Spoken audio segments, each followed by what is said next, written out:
खुलुमबाय बे समाव बड'लेण्ड इंखं टेलिभिजननि स्टुडिअ आं मिथिखा नार्जारि दिनैनि गाहाय रादाबफोराव दङ। सोरखारनि थांखि गोनां मावथांखिया आसामनि रांखान्थियारि थासारिखौ सोलायगोन बुंदों बिजेपि। गं 20 बुलडोजार 1000निबो बांसिन पुलिसखौ लानानै बिश्वनाथाव एभेक्शन। कक्लाबारियाव सावस्रि फाहामसालि बेखेवदों सावस्रि मन्थ्रि अशोक सेंखाला। आसामाव बारहुंखाजों सासे आइजोनि जिउ खहा आरो गोबां सुबुंफोरनि न' बां थेर-बेथेर। उम्रांसुआव जिनाहारि खालामनानै बुथारनाय जाथायनि 3 दायनिगिरिया हमजाबाय। बगिबिल दालाङाव जाब्रबथायजों सासे सुबुंनि जिउ खहा आरो 2 जखम। बरपेटा रडआव आथोनारि फालांगि खालामनाय सन्देह खालामजानाय 3 आइजोखौ हमदों।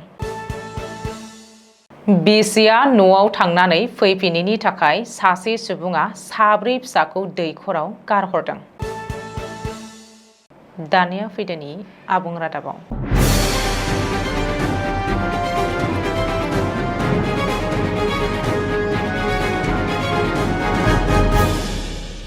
Guwahati ring road project Kaziranga elevated बुरलुंबुथुर दैमानि सिङाव नुमलिगर गहपुर फोनांजाबनाय सुरंग लामा 27,000 कौटि रांनि जागिरदनि सेमिकन्डाक्टर प्रजेक्ट आरो भारतनि गिबिसिन 2G बाय' रिफाइनारि प्रजेक्ट बायदि थांखि गोनां मावथांखिफोरखौ सोरखारा लादों आरो बै मावथांखि एबा प्रजेक्टफोरखौ मावफुंनो थाखाय मोनसे थिखानाय समफारि थियारि खालामदों।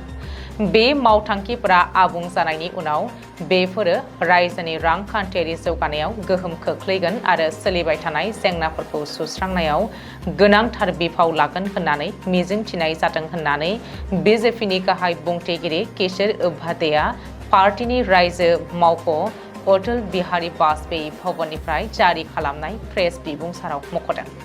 बबेखानि आथिखालाव आसामनि रांखान्थिखौ हादरनि गेजेरावनो 3थि गोख्रैसिन जौगानाय रांखान्थि होनना मानिनाय जायो। गासै नखरारि दिहुनथायनि बेलायाव आसामनि GST फीआ 2020-2021 रांखान्थियारि बोसोरनि रुजुनायाव 113% बांदों, जाय 2024-2025 रांखान्थियारि बोसोराव 7.25 कौटि रांसिम सौहैबाय।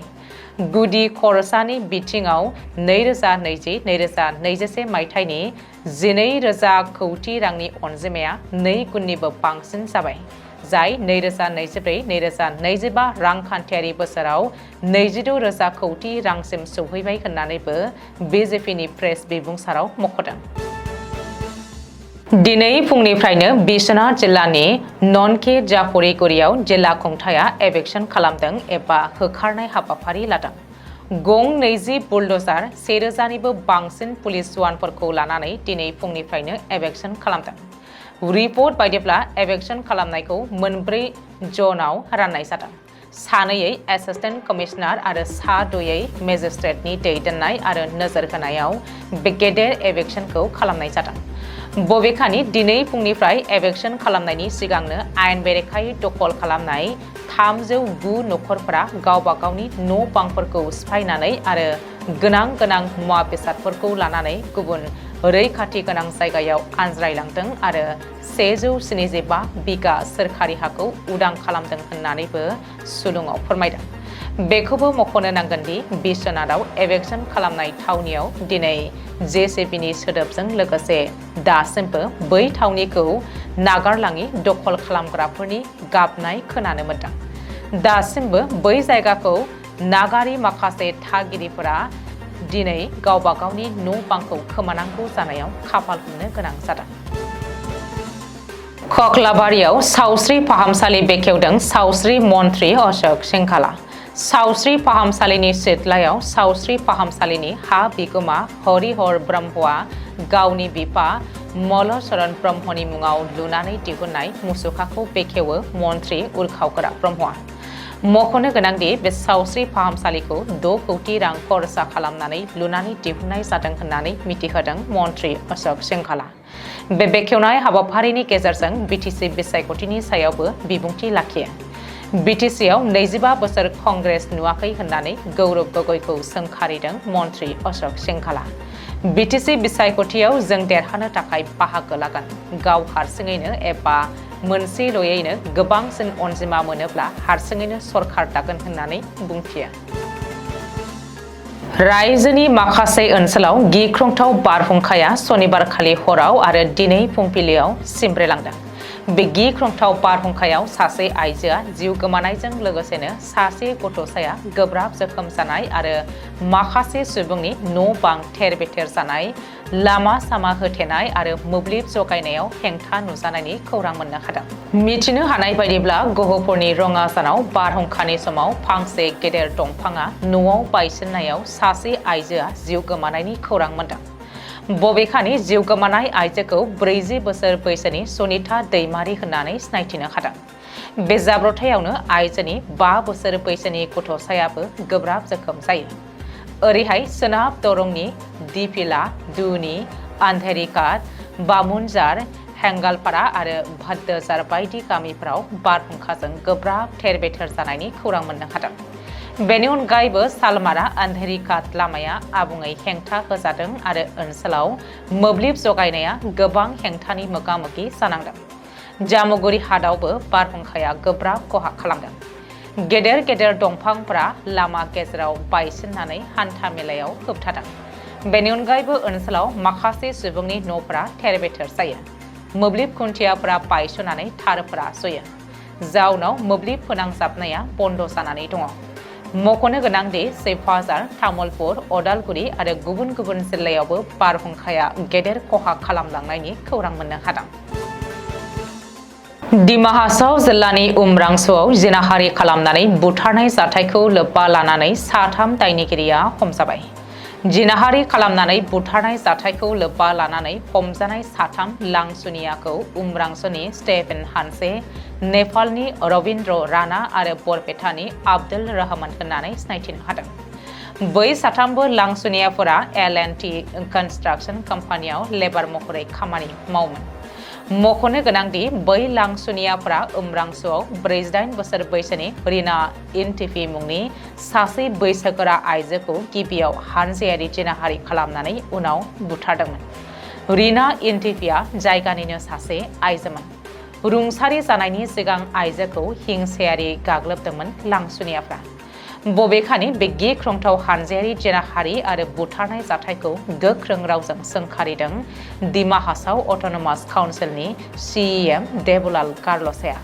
आरो बेबायदि मुगैथाव हिंसायारि खामानिखौ हाजोआरि जिल्लायाव गनायनाय जानाय नङा होननानै देबुलाल कार्ल'सेआ ससियेल मिडियायाव लिरदों। मख'नो गोनांदि बे मुगैथाव आरो हिंसायारि जाथाया ओनसोलनि थागिरिफोरनि गेजेराव रागा जोंखांहोदों आरो दायनिगिरिफोरखौ गोख्रों साजा होनो दाबि खालामदों। डिब्रुगड़ जिल्लानि मुंदांखा बगिबिल दालाङाव मोनसे गिख्रंथाव गारि जाब्रबथायजों सासे सुबुंनि जिउ खहा जानायजों लोगोसेनो 2 सुबुंफ्रा जोखोम जादों। मिथिनो हानाय बायदिब्ला बे जाब्रबथाया दालांनि खुन्थिया नं 3नि साखाथियाव गंसे बलेर' गारि आरो गंसे बाइकनि गेजेराव जादोंमोन। जाब्रबथाया जोबोद गोख्रै जादोंमोन दि जायनि जाहोनाव बलेर'आ जायगायावनो बेलथायदोंमोन आरो सौग्रावनायजों बाइक सालायग्राया गोब्राब जोखोम जादोंमोन। बबेखानि गोब्राब थासारिनि गेजेरावबो बिखौ थाबैनो आसाम मेडिकेल कलेज आरो देहा फाहामसालियाव फाहामथाय होनो लांनाय जादोंमोनब्लाबो डाक्टारा थैबाय होननानै फोसावो। बेनि अनगायैबो बलेर' गारियाव गाखोनाय गोब्राब जोखोम जानाय 2 दावबायारिफोरखौ फाहामथायनि थाखाय आथिखालाव EMCHआव थिसननाय जाबाय। बरपेटा रड पुलिसआ सनिबार मोनानि समाव कालाभां ओनसोलाव आथोनारि फालांगि खालामनायजों सोमोन्दो थानाय 3 आइजोखौ 2 थाला बिल्डिं न'निफ्राय खानानै लांदोंमोन। मिथिनो हानाय बायदिब्ला बे अपारेशन खालामनाय हाबाफारिया जायगानि सुबुंफोरनिफ्राय गोख्रों अजद मोननायनि उनाव जादोंमोन। बेनि अनगायैबो नुगिरिफोरा बुंबावदोंमोन दि बे सिग्रोमनायनि माखासे समनि सिगांनो गोबां सुबुंफोरा गंसे साखा खबब्रै गारिजों बे न'निफ्राय खारलांदोंमोन आरो बे भारा न'नि अनगायैबो बरपेटा रडआव थानाय गोबां यूनिसेक्स पार्लार, हटेल आरो लामा साखाथिनि धाबाफोराव आयेनारि फालांगि खालामनाया जौगासिनो थानाय थासारिखौ आथिखालाव गोबाङै नुनो मोनोसै जायनि जाहोनाव ओनसोलनि सुबुंफ्रा बिबानगिरिफोरखौ बे आयेन बेरेखा हाबाफोरखौ होबथानो थाखाय गोख्रोङै राहा लानो खावलायदों खौरांगिरिफोरजों रायज्लायनायाव सासे जायगानि आइजोआ बुङोदि बरपेटा रडनि आइजोफ्रा जोंनि जिल्लायाव जाबाय थानाय जाथायफोरनि सायाव सांग्रां जानायनि सम फैबाय यूनिसेक्स पार्लार सालायनो थाखाय बेवहाय फैनाय लाइमोन आइजोफोरनि जायगा सोलायनाया बांदों बेफोरनि गेजेराव गोबां पार्लारफोरा आयेन बेरेखा हाबाफोरनि मिरु बेल' नङा आइजोफोरा रायजोनि गुबुन जायगाफोरनिफ्राय गुबैयै गुवाहाटीनिफ्राय हौवाफोरखौ गावसोरनि जायगायाव लाबोनानै भारा न'आवबो रेकेट सालायो थांनाय 6 दानाव बेफोरबायदि जाथायफोरा गोख्रै बांदों जुदि खुंथाया थाबैनो राहा लायाब्ला थासारिया सामलायनो हायै जालांगोन बे जाथायाव पुलिसा दासिमबो उफेरा नायबिजिरनायनि सोमोन्दै गुवारै फोरमायथि होआखै नाथाय बिसोरो बानस'दों दि बेफोर हाबाफारिफोरखौ होबथानो नाजानाया इयुनाव सोलिबाय थागोन बिसि फिसायनि दाङाबाजियाव 4 खुदियानि जिउ खहा बिफाया गावनि 4 फिसाफोरखौ दैखराव गारहरनानै बुथारनायनि उनाव गावखौबो फोथैनानै लादों बे जाथायाव 4 खुदियाजों लोगोसेनो बिफायाबो जिउ गोमायो बे दुखुनांथाव जाथाया महाराष्ट्रनि आलियानगढ़ पुलिस थाना ओनसोलाव जादों खौरांनि बायदिब्ला 30 बोसोर बैसोनि फिसाय सुनील खालेमा गावनि बिसि शिल्पा खालेमजों गले गले नांज्लायबाय थायोमोन जोबनायाव शिल्पाया गावसोरनि 4 गथ'फोरखौ गारनानै गावनि बिमानि न'आव थांफिनदोंमोन बिसिया गावनि बिमानि न'आव थांनायनि उनाव बिसिया फैफिनाखैमोनब्लाबो फिसाया गले गले फन खालामदोंमोन आरो न'आव फैफिननो थाखाय खावलायदोंमोन नाथाय बिसिया फैफिनाखैमोन आरो जोबनायाव सुबुङा गोसोआरि बायग्लिनानै गावनि 4 उन्दै उन्दै गथ'साफोरखौ दैखराव गारहरो आरो गावबो दैखराव बाज्रुमनानै जिउ फोजोबनानै लायो रिपर्ट बायदिब्ला 4 खुदियाफोरनि गेजेराव सासेया हिन्जावसा गथ'फोरनि मुङा फारियै 9 बोसोर बैसोनि शिबानी 7 बोसोर बैसोनि प्रेम 6 बोसोर बैसोनि बीर आरो 5 बोसोर बैसोनि कबीर बबेखानि बे जाथायनि हेंथायै पुलिसा मोनसे केस रेजिस्टार खालामनानै नायबिजिरगासिनो दं होननानैबो सुलुङाव फोरमायदों दिनैनि रादाबा एसेनोसै गोजोन्थों